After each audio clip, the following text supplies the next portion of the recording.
today we're going to be making moon sand that we can play with in the sensory bin. So you can make a bigger batch of this, but I'm only going to make a small batch. You would combine 8 cups of flour with 1 cup of baby oil. And so I'm going to half it, and I'm going to do 4 cups of flour with a half a cup of baby oil. So let's get started.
There you go.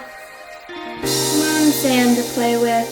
It forms whatever shape you want to turn it into, and then it crumbles as well. Hope you have fun playing in it.